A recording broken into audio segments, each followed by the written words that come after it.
All right, today we have Sadeqa Johnson. Sadeqa is an award-winning author of 4 novels. Your new book, House of Eve, is coming out on February 7th, 2023. Please give the audience the backstory of who you are, where you're from, and what was your childhood like? Well, Todd, first, let me say thank you so much for having me. It is such an honor and a privilege to be here. And as you mentioned, I'm Sadeqa Johnson. I'm the author of, well, now 5 novels because The House of Eve will be out on February 7th, as you mentioned. I was the girl who went to the library every Sunday, or every Monday, and I checked out 7 books and I read a book a day. And I read so much that I would put the books behind my textbooks when I was in 7th and 8th grade. So I don't know 7th or 8th grade math because I read novels through those classes. So that was sort of the beginning. That was my introduction to literature. My first time writing, I grew up in Philadelphia, and it was around the time when the move situation happened with the bombing on Osage Avenue in Philadelphia. And my first paper that I wrote was called "The Roof Is on Fire." And I won an award for that. And so my parents were like, well, you might be onto something. But I was way more interested in the arts and theater. And so I went to college as a theater major. I wanted to be on Broadway, I wanted to be on screen. And while I was in college, I took playwriting classes and screenplay writing classes. And because I read so much, it was very natural for me to sit down and sort of pen poetry and focus on a novel. Well, my first job out of college was Scholastic Books, and I went there as a publicist. And I worked on some really wonderful pieces of literature, such as I think you guys might recognize the Harry Potter books. I was the publicist for JK Rowling's. I worked on the first 3 books. And so that was sort of my day job. And so I was working with all of these wonderful authors, and I started to think, well, I could do that. And I just sat down and start working on my first novel. My first novel never saw the light of day. I don't even know where it is. It's probably on one of those old like tracks that we used to plug into the computers back in the day, one of those discs, right? But I got my second job in publishing at GP Putnam Sons, where I was working with big heavy hitter New York Times bestselling authors, Bishop T.D. Jakes, Rebecca Walker, Amy Tan, Catherine Coulter. And it was there that I really started working on my first novel. And because I had access to all of these brilliant authors, I would just pick their brains, like in the back of town cars on our way to the Today Show. And I would just ask them, like, how did you get started? How did you get an agent? What's your writing schedule like? What advice would you give to budding authors? And so I sort of used what I had to figure out how to write. I wrote every day at work because I didn't have a computer at home, or my computer was really janky. So I would write on the train. I lived in New Jersey and I worked in New York City. So I would write on the train every day. And then every day at 4 o'clock, I would close my office and pretend like I was working on something important, which it was because it was for me. And so I would type all of my story in from 4 until I left work. And it was back in those times when in the office you had these big shared printers. So I would have to rush to the printer and grab my 5 or 6 pages of my novel off before anybody knew what I was doing. And so that was sort of the beginning of my writing career. Sadiqa, you really just answered every one of my questions that I have for you today in one condensed answer. But we're going to keep on going. That was a great introduction. I've probably done about 50 to 100 interviews, and I can always tell how professional someone is by how concise they are, but at the same time expounding. So this is going to be fun. Now, as a child, school always came easy to me, but I didn't think I liked to read books. But my father he's a newspaper guy, and he would always just hand me the newspaper and I would just read articles. And now that I'm much older, he was just getting me to read and just read it and stay up on current events. And then he bought me a Magic Johnson book, and then he bought me a Michael Jordan book, and I was big time into basketball. So those captured me. Then in 11th grade, because up until high school, you really don't read a lot of nonfiction. But then in 11th grade, I read Gifted Hands by Ben Carson. And I probably read that. It was probably 30 pages, and I probably read it in 30 days. Then the light bulb kind of went on, and it said, I'm a nonfiction guy. I'm a biography guy. I'm an autobiography guy. But some of the smartest people I know are avid fiction readers. What does fiction evoke out of readers, and why do so many intellectuals gravitate towards fiction? Hmm. I would say that light bulb moment that you just described for you also happened for me in high school. And it was when I read Maya Angelou's I Know Why the Caged Bird Sings and the rest of her biographies after those books. And I remember being in high school and hiding in a classroom during lunch so that I could read the books because my friends wanted me to jump double dutch. But I was having that same experience that you had. The thing I love about fiction is that it can take you anywhere. And I think that that is what most people enjoy about it. Like I mean, when I was writing my last novel, The Yellow Wife, which was set in 1850s, is about an enslaved woman here in Richmond. you know, as I was writing the story, I was literally transported into 1850. I was, smelling the smells and walking the street, and I could feel the heaviness of the clothing on me and taste the herbs that they cook with. And so I think the beauty of fiction is that it transports you to another time, place, space, and it gives you an experience that you would not normally have. Makes sense. Now, most writers are avid readers and love reading. I'm guessing you're an avid reader, but I don't have to guess anymore because you told me you used to read a book a day. I thought reading a book in 3 days was something. When did you fall in love with reading, and how did that evolve into a love of writing? And how did you discover that you were a good writer?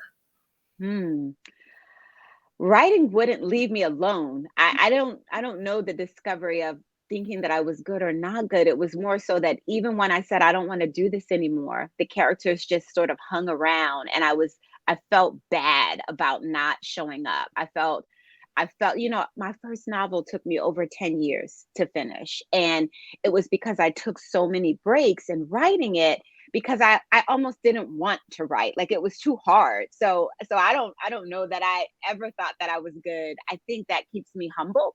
Because while I am proud of the novels that I put out, every single time I sit down to write a new novel, I'm always striving to do something different, to take it up a notch, So being good, I think, yeah, I think just always striving to be better is probably what I do. We're on our fifth novel here. Where does this humility come from? Yeah, I guess it's the way I was raised. My dad, was also very influential in my life, as you mentioned, and he was the one who was always giving me those first novels. I remember when I lived in Philadelphia, we would go to a Black bookstore called Hakim's Bookstore in West Philadelphia, and that's where I discovered Toni Morrison and Claude McKay and the autobiography of Malcolm X. And my dad always taught me, to be humble, keep a low profile, always be sort of working to be your better self. And so I think it sort of comes natural, but I also think it's what makes good writers better. Because if you already think you have it, then what is there to go after, right? So if you're always sort of thinking like, this is good, but I think my gift can be uh, fine tuned. I think I could be better. I think if I did it this way next time, or if I challenge myself to do this time, then I could maybe hit some other things. And so I don't know. It just is sort of who I am. Now, you just said something, and something popped into my head, and I've noticed it's something about people from West Philadelphia, where it's a lot of excellence coming out of West Philadelphia. What is it about West Philadelphia? Well, I grew up in Logan.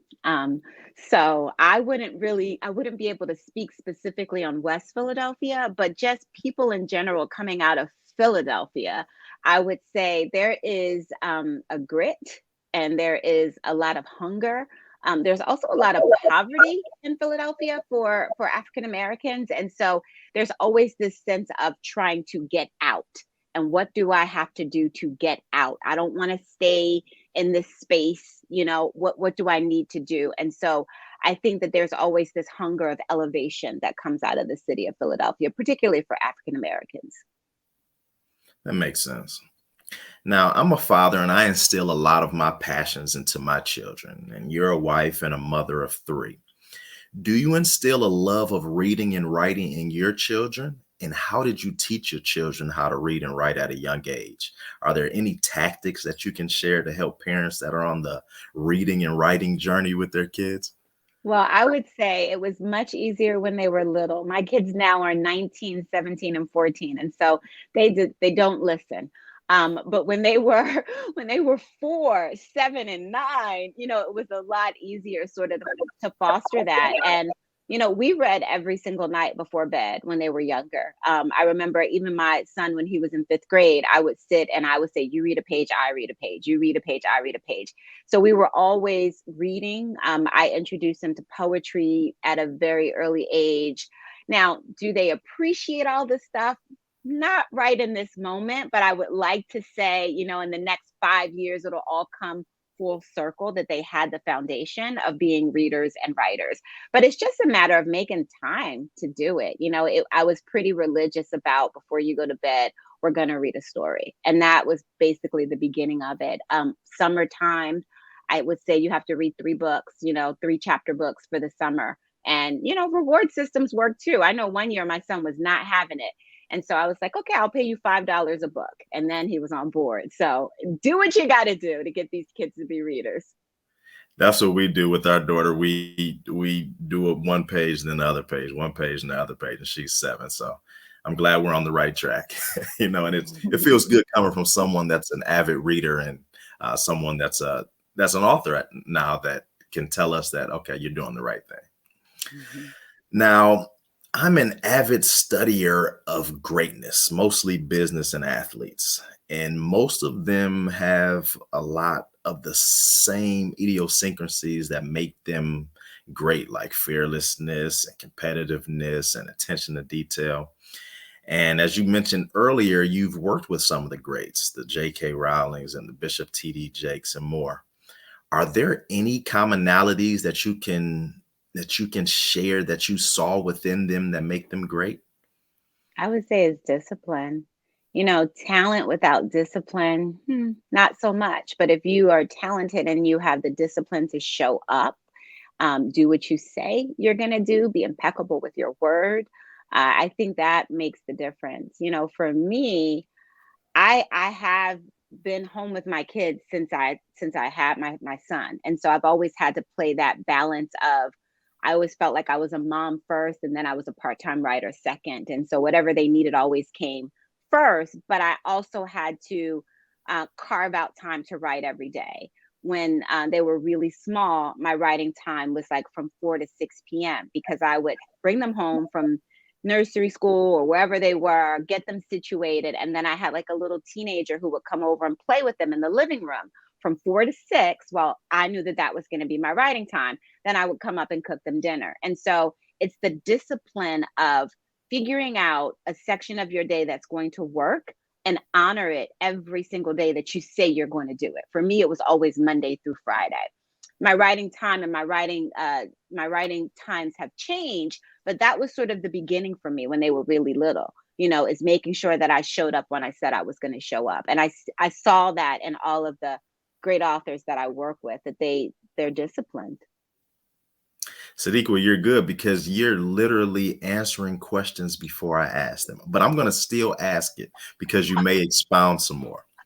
Okay. You wear a lot of hats in being a wife, mother, teacher, and I'm sure many, many more. When do you write? Do you download everything at one time? Do you have a set writing schedule? Do you and the family go on vacation and then you write on the beach? Do you write when you're motivated and inspired? Walk me through your writing style and process. I will say you cannot only write when you're motivated and inspired, because last week I had this situation where I was like, I just don't know what to say. I don't know. And I had to keep showing up, right? Even though I wasn't motivated or inspired, I still have to show up. But now I'm in the process of getting ready for my like 6 week book tour for the House of Eve, which comes out February 7th. And so a lot of my day now is sort of getting myself prepared, things that I need to do to prepare for the tour. But today, my goal was only to write for 1 hour. I said, if I could just 1 hour, because as I was in the shower, I could see the character. I started to see the scene, and I thought, okay, I know I have a busy day, but if I could just sit down for 1 hour today, then that's what I can give. So generally speaking, when I'm starting off on a book, I usually try and write anywhere between 2 to 4 hours a day, just to sort of get the blood going. When I get to a point where I feel like, okay, I have that first draft down and it's time to take it a little bit deeper, I will go away to write so that I'm not distracted by my family, by people asking me, babe, what's for dinner? Just being able to focus on the characters. So I'll go away for anywhere between 4 to 10 days at a time so that I could just have full focus on the novel. And that's something that I've brought into the House of Eve. It was my first time really doing that. And I saw that my writing went a lot faster because I stayed closer to the characters. I stayed in the story. I wasn't as distracted. And that made the writing of it go a lot faster than some of my previous books. So I will definitely be doing that from now on, is blocking off times on the calendar where I'm out. That makes sense.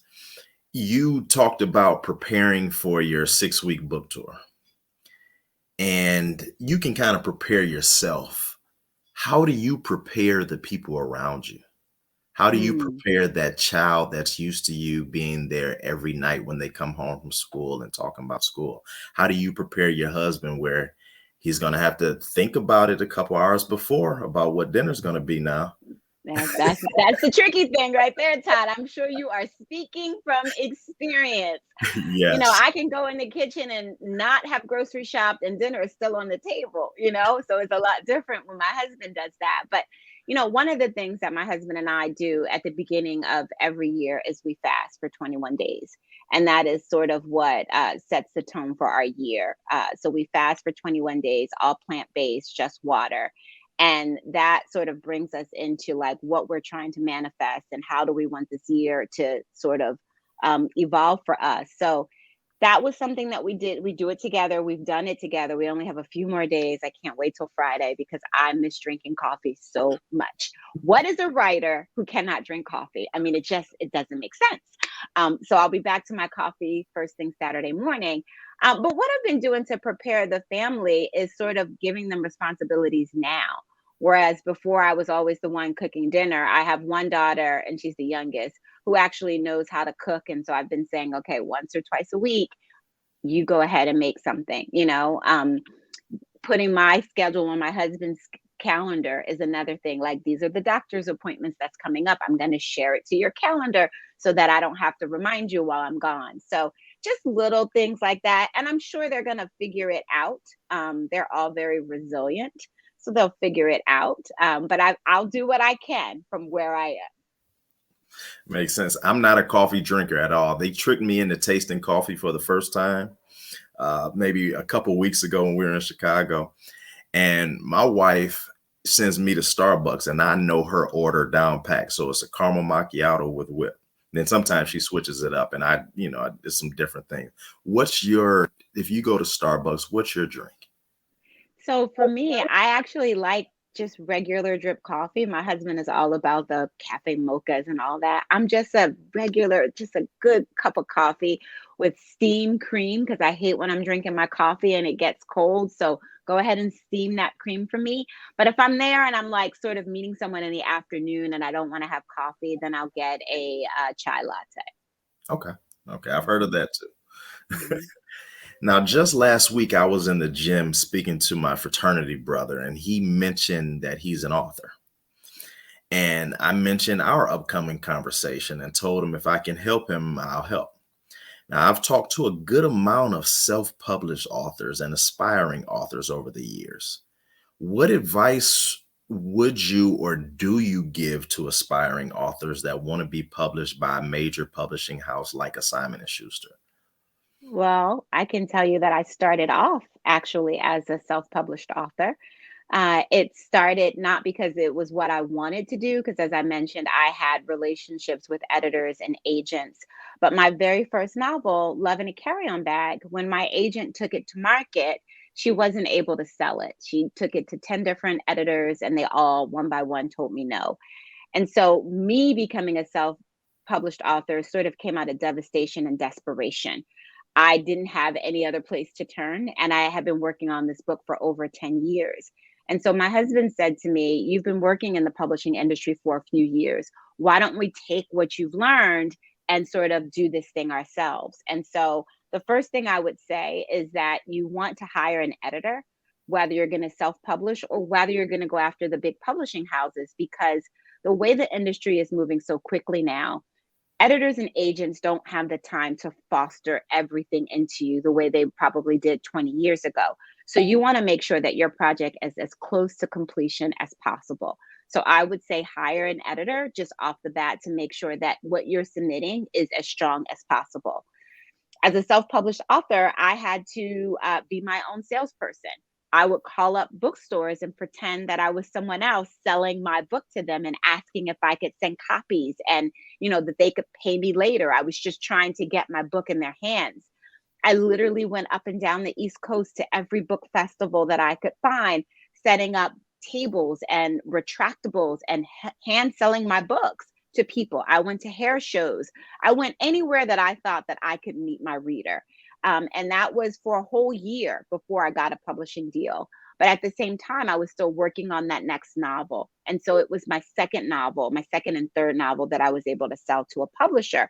So I would say you want to have a little bit of hustle, because this is not for the faint at heart. This does not come easy.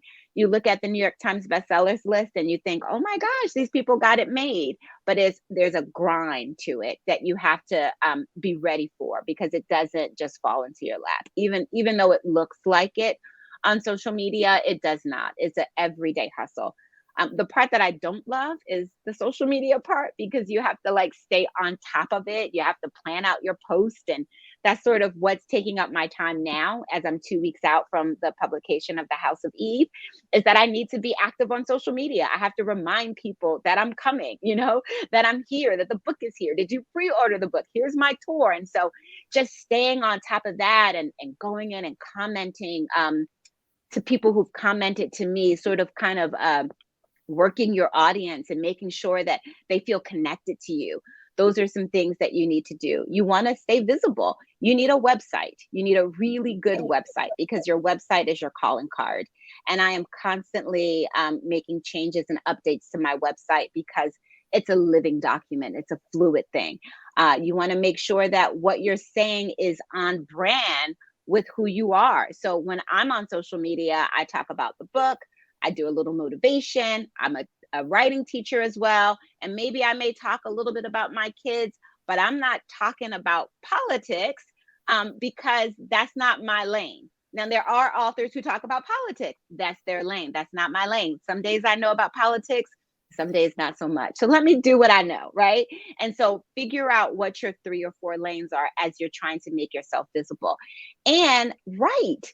You have to sit down and write. You have to be disciplined about it. I always tell my students the first lesson is keep your butt in the chair, because there's so many things to distract you. Put your phone down. I work upstairs, so I leave my phone downstairs when I'm writing. So it's just show up and do what you say you're going to do for the actual book, because the craft of writing the novel is one of the most important things in the journey to publication. I was going to say, your social media looks pretty good. I took a peek. Well, thank you. Thank you. I am behind the scenes, sort of sweating, hoping it's coming out okay, begging my kids to help me, this is, how do you do a reel? Can you make this on TikTok for me? So having teenagers definitely helps. Definitely keeps you in the mix. And your website is really good. My husband does my website. So you have a good husband. He does a good job. And then the picture, the like headline picture was really good when you go to your bio. And I saw that was a real photographer. Do you think a real photographer matters? Oh, absolutely. I do for your headshots, for anything that's part of your calling card, not for your social media. Pictures that I put on social media are basically my iPhone. But for your actual website, you want to use a photographer. You want your package to look as professional as possible. So you want to have the top tier people around you at all times. Makes sense. Do you is there still a stigma surrounding self-publishing? And is it becoming more respected, or is there still a pretty heavy stigma there? I think it depends on what it is you're looking for when you self-publish. Some people self-publish as a means to get to the next level, which was my job, which is what I did. I knew that I was not going to stay a self-published author because there was too much self involved. I couldn't handle all of those things and still be the creative person. So I knew that my self-publishing really was to lay the groundwork down so that I can get a publishing deal. But there are some authors who self-publish and they are completely and utterly happy. They have a good following. They could, keep the lights on and the water running, and they're happy. So it really depends on what it is that you are setting out to do. And you need to be very clear about that. What is the mission of it? What is the end goal? What is your plan in, 2 to 3 books? Where do you see yourself? So being very specific about that going in will help the writer figure out what their path is. Now, back to something that you said and we just talked about, I took a peek at your social media, and you talked about who your reader is. And I saw that your readers are pretty diverse. Who would you say your reader is? Yeah, I am very fortunate that I have a very diverse readership, and that has always sort of been my mission when I started off, was that I wanted to write books about African American women and things that they go through, but I wanted it to be something that everybody across genres, across ages, across color lines can access and enjoy. And so I would say my demographic is 25 to 65, primarily women. I do have men who read my book and they enjoy it. My books are not off limits to men, but I think men often don't pick up books with women on the cover. So really, but if they do pick it up and they're not thinking about the cover, it's definitely a story that they can enjoy. And I have all ethnic groups reading my book, and I think that we need everybody to create a bestseller. We can't just be in a particular lane. And so right now my readership is very diverse and very vast, and I'm super grateful for that. Yeah, I was surprised to see so many white men at the different book signings that you had, and I like that. I like that Yeah. because I think that we need to share more perspectives. Mm-hmm. Now, when Oprah magazine named your book Yellow Wife as one of their most anticipated winter historical fiction books, what was your reaction and how did it affect the trajectory of your book? It's so funny because I feel like I was like the last to know. I was sitting at my desk writing, and one of my writing friends sent me a text with the article, and I thought, oh my gosh, like everybody knew except for me. But it was definitely it was a it was a it was a you have arrived moment. That was a long time coming, because I am a big believer of vision boards. And so every year at the beginning of the year, I work on my vision board of what I'm trying to bring into my life. And when I first started vision boards, I always used pictures. Now I just do words. I've upgraded a little bit. I don't need the pictures. I just need to know where I'm going. But when I first started, I always cut out pictures from the magazines, and Oprah Winfrey was always on my board. And so every year I would take pictures off and put pictures back on, but she was always there. And so when the magazine selected Yellow Wife, it was like, wow, okay, all right. So we're getting somewhere now. Now, I'd also noticed in snooping around your website a little bit that you're a speaker. So for the people that want to become speakers, because I'm asking you all these questions because I just want to bring as much value to our audience as possible. So for the people that want to become speakers, talk to me about how you would go about it if you knew what you know now. And Mm. how has being an author helped you with your leverage as a speaker in terms of drumming up demand for you as a speaker? Well, I wasn't really a speaker until I was an author. So the author came first and the speaker came second. But it's always something that I like to do. I like to talk to people. I have a theater background, and so being on stage and having a microphone in front of me is very natural. Um, I would say if being a speaker is something that you want to do, you got to again plan for it because it's hard for organizations to find you. For me, it came through my books. And so it sort of started with people just sending me emails through my website of, oh, we're having this anniversary of a book club. Would you come and be our keynote speaker?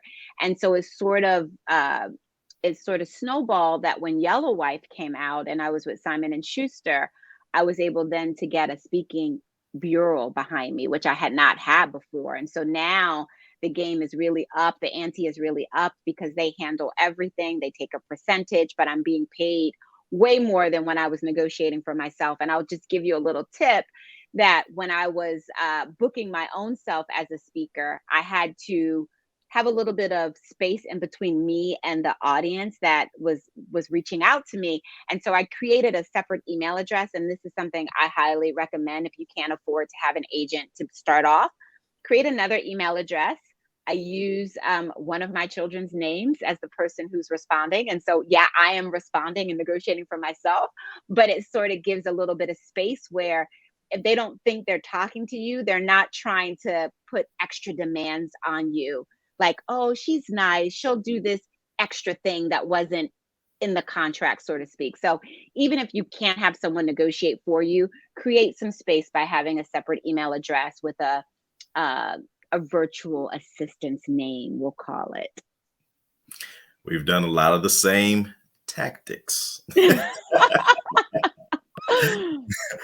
Now, talk to me about House of Eve.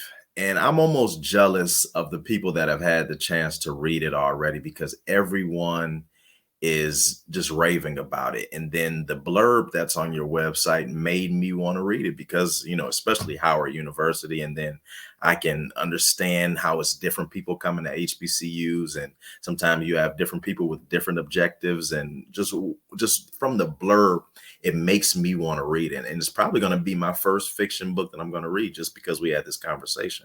So talk Yeah. to me about it. And talk to me about why you chose Howard as such a prominent place in the book. Well, The House of Eve is my fifth novel. It's my second historical. And it was inspired by my grandmother. I was fooling around trying to figure out what my next story was going to be. And I had a character. Her name was Ruby. And I knew that she lived in North Philadelphia. I knew that she was in danger, but I didn't know what else. So I started to think about my grandmother and things that she told me. And she said that she was always the black sheep of her family. She was 14 when she got pregnant with my mother out of wedlock in the early 1950s, which was taboo and full of shame. People didn't do that. It's not the way it is now, right? And so she had my mother at 15. And because there was so much family shame around it, they hid the pregnancy from everyone, including my mother. So my mother tells me that she didn't know my grandmother was her mother until she was in the third grade, because at that point she had lived with her grandmother and it had been this great secret. And I could always see this sort of tension between them. They had this tumultuous relationship. I clearly knew that they loved each other, but there was all of this other tension, friction between them. And then I started wondering, like, well, what would life have been like for my grandmother if things had been different? If she wasn't, Black woman, poor, North Philadelphia, what would life have been like? And so I started researching and I came across these maternity homes. Between 1945 and 1975, 1.5 million babies were born in these homes. These women, these young girls, unmarried and pregnant, went into these homes to have their babies. Oftentimes, they were forced and coerced to give up their children. This was before IVF. This was before adoption was something that was celebrated. And so they were shamed and coerced into giving up these children. But when I was looking closer into these maternity homes, I couldn't find a single Black woman's story within these homes. And I thought, well, what options and opportunities would my grandmother would have, you know? And then I thought, well, there has to be another group, right? So I read the book Our Kind of People by Lawrence Otis Graham, which you're a nonfiction reader, so I'm sure you would really enjoy that one. And he talks a lot about the upper echelon, the upper class Black community in the right after Reconstruction up through the 80s. And he talked about DC and New York and Chicago. And so I was really specifically interested in the DC portion of the book. And I learned that most of them went to Howard. Most of these affluent Black people were doctors and lawyers and judges and activists. And, you know, they were a tight-knit community. They lived in the Gold Coast. They did things together. And it was hard to break into this community if you couldn't trace your wealth back a few generations, if you weren't very light-skinned, if you didn't play that part. So that is what brought me to Howard University. I was watching Toni Morrison's documentary, The Pieces I Am, and she said, I didn't know that Black people separated themselves by color until I stepped foot on Howard University in the 1950s. And so I thought, wow, what if I had a character who was from the Midwest? She was from Ohio, Toni Morrison, and she comes to Howard University, and this is all a big shock to her system. And so that was where the character Eleanor came in. And I started to weave the story between Ruby and Eleanor using Philadelphia as a backdrop and Washington, D.C., Black Broadway, and Howard University as I told this story. That makes a lot of sense. And I got hip to HBCUs because my sister, we're from Cleveland, Ohio, and my sister went to Hampton. I went to, and then when I used to visit her at Hampton, I'm like, oh, it was perfect for her, but it was a little bougie for me. And so I went to Florida A&M, and it was just a great experience. So I'm glad. I'm excited about reading the book. I wanted you to keep talking because I'm like, I want to know the whole book. I'm one of those guys, when I go to the movie, I want to know everything before. So awesome. I'm excited. That was really good. Now, with this being your fifth book, excuse me, how have you approached the marketing of this book different than you did the other four? Well, I'm really fortunate that Simon & Schuster shares my vision for my career and for my novels. And so they have a really good publicity and marketing team. And because I have a background in publishing, because I'm mature, you know, I've been around the block a couple of times, we have wonderful collaborations where they bring ideas, I bring ideas, they listen to me, I listen to them. And so the collaboration is at a higher level than I've ever experienced before. And so I'm pretty grateful for the merging of the minds and that we're all on the same page of where we're going with this book. And so they have really been wonderful in pulling out all the stops to make sure that this book is in as many people's hands as possible.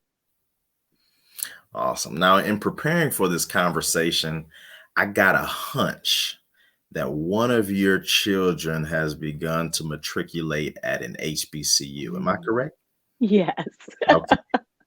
Are you encouraging your other children to attend HBCUs? And if so, why? So I would say that I have a freshman at North Carolina A&T, which he's having an amazing experience. And I love every moment of it. I did not have the privilege of going to a HBCU. So it's wonderful to live vicariously through him. And I have a freshman I'm not a freshman. I have a senior right now in high school. And so she's been accepted to Spelman and she's been accepted to North Carolina A&T so far. So she has a few more on her list, but those are the two that she's been accepted into. And I just have to say that when that Spelman acceptance came, I mean, the joy that the joy that she felt, the level of accomplishment. I mean, and she's had other acceptances, but I could just see in her body language that this was like the creme de la creme in her mind. Like it didn't matter, right? Like this was it. Now she has not committed, but I could just tell, like she even still walks around the house and she's like, well, mommy, I don't know why you're saying no to me because I am a Spelman scholar, you know? So it's like, you know, it's a high level of achievement for her. And so I am really, I try and help my kids make a decision that's best for them. And so while I'm not pushing a PWI or HBCU, what I do is say, take a look, right? What are you looking for? What type of experience do you want to have? And there's pros and cons to both.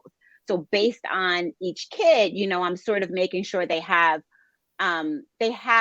look at both sides and then make a decision. My son, there was no decision. He knew right away. He's like, this is what it is. I don't have to think about it. My daughter is the dramatic one. So she's like, everything is a guess. You know, she's going to probably have a coming out moment, you know, where she has the big flag of the school and right. That's the middle child. That's what she does. Right. That's so awesome. Now, if someone wants to get in touch with you or come see you on your book tour, how can they get information about that? So it's very easy to find me on social media, Instagram and Twitter. I'm Sadeqa Says. If you want to, please go to my website so you can see my husband's beautiful handiwork. It is sadeqajohnson.net. And I think you could also get to me by putting in sadeqa.net. That's a new thing that we're working on. So I have like that Oprah thing going, just Sadeqa, you know, so we're working on that right now. I'm also on Facebook, and my tour schedule is going to be in the event section of my website. And I am on a forever tour. I leave February 7th, and I think it doesn't end right now until like the last week of April. So hopefully I'm coming to a city near you and you can come and meet me and I'll sign your book and we'll take pictures, and I love it. Sadeqa, I'm impressed with how articulate you are. I'm impressed with how intentional you are. I'm impressed with how forthcoming you are. And I'm excited to read House of Eve. And I've never been excited about fiction. So everybody make sure you get House of Eve. Sadeqa, thank you. Thank you for taking the time. And I wish you the best. Thank you. It's been my pleasure. Thank you. Have a great one. You too. Bye-bye.